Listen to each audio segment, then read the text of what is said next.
Rise, Meg. The Force will be with you.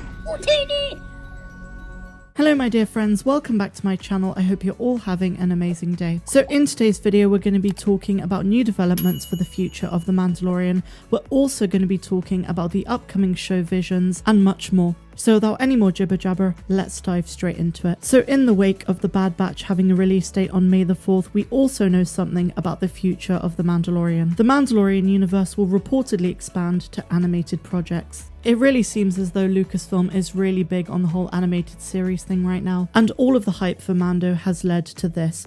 Thanks to the success of The Mandalorian, the lines between live action and animated are certainly more blurred than ever.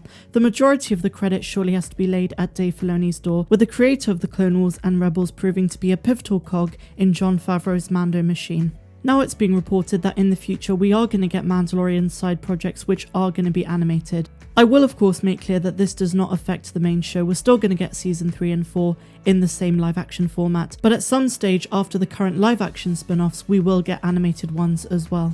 For some fans this might seem like the next logical step, for others it may be discouraging. After all, we simply don't know if the Mandalorian magic could work in animated form. However, given the success of the Clone Wars and Rebels, it seems likely that a lot of Star Wars fans will be on board. Now I'm going to be completely frank with you guys, I love the Clone Wars, I love Rebels, and I'm really excited for the Bad Batch, but I don't see the Mandalorian working in animated form, and I also feel as though Lucasfilm are milking the series for long-term gain, rather than caring about a good storyline, because there is such thing as too much Mando in the long run that is not part of the main series. The reason for the upcoming spin-offs such as the Book of Boba Fett, Ahsoka and Rangers of the New Republic is to flesh out the storylines of different characters. But it could get to a point where an animated show is not needed and might feel unnecessary and therefore damage the reputation of the live action show. I'm always willing to give everything a go, but I'm just stating my opinions based on this article.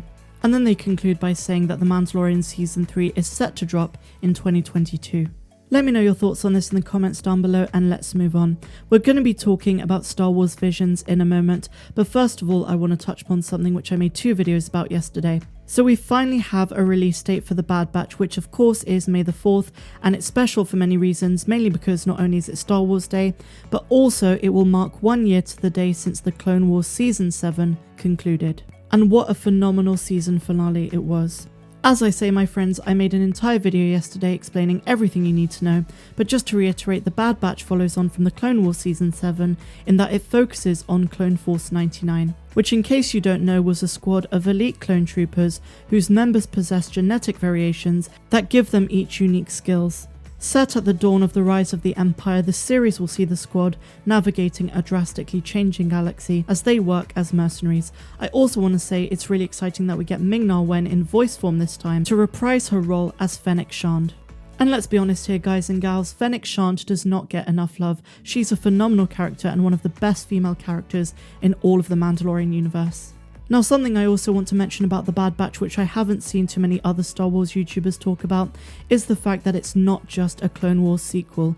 Dave Filoni has made clear that the themes are going to be different, it's going to be a lot darker, and as many fans have speculated, it might be oriented around the Great Jedi Purge or Order 66. And yes, we got plenty of Order 66 in Revenge of the Sith and also in the Clone Wars Season 7, but this will be from an entirely different perspective, and I think there's going to be a lot of plot twists and a lot of unexpected moments. And no need to fret, I will be covering every single episode with my episode breakdowns. Only 2 months to go guys, we've got this. This period of time is often called the dry season between shows, and we're finally kicking things up again with the whole excitement for Star Wars. We finally have something to really look forward to, and of course the Book of Boba Fett in December and whenever Star Wars Visions drops. Now speaking of this show, I want to give a little bit of background because it seems as though some people on my channel haven't even heard of this show, and I really can't blame you, so I wanted to tell you everything we know and everything you need to know before it drops. Star Wars Visions is an upcoming animated anthology television series. Its initial release will comprise of 10 anime-inspired original short films from various Japanese animation studios, which will present a different cultural perspective to Star Wars. Basically think Star Wars meets anime. If you're both an anime fan and a Star Wars fan, this is for you. Conversely, my dear friends, if you don't like the style of anime, this might be one to miss. So the description on the Star Wars website says that the series is scheduled to premiere on the video streaming service Disney Plus in 2021. But we don't know when it's going to be. We don't know if it's going to be closer to the Book of Boba Fett near the end of the year, or if it's going to be on this side of 2021. Presenting all new creative takes on the galaxy far, far away, Star Wars Visions will be a series of animated short films celebrating Star Wars through the lens of the world's best anime creators. So what's really unclear to me is, are we going to get brand new stories, or are they going to interpret existing Star Wars movies and storylines into the anime style? What I'm basically saying is this going to expand on something we've already seen, give us new characters, or are we just going to see, for example, Rey and Kylo in anime form? I really don't know, there's not too much information about this. But in a way, it makes it a bit more exciting. Now, there is one picture of concept art for the series, and I really don't know what to make of this picture. There's just two figures, a man and a girl, in of course the stereotypical anime style that you think of when you think of the word anime. And it doesn't look too Star Warsy, and I think this is where I have reservations about the show. I do hope it's Star Warsy enough. I know that they're marrying two very different styles, and while there's a big part of me that really wants this to work, it could be a complete flop. And I think that's why they've only gone for one season with 10 episodes, because it could turn out that no one's interested in this whatsoever, and therefore they just retire the series. But as you guys know, I try to keep positive about these things. I'm going to give it a shot. I'm going to give every one of these upcoming shows a shot. And if they suck, I'll be the first person to say it sucks. If it's great, I'll tell you that as well. I'll always be transparent with you guys about what I think about different Star Wars projects. I mean, Lucasfilm have a lot to deal with at the moment, not only in terms of the public backlash with what's been going on lately, but also in terms of all of these shows and projects that they're working on.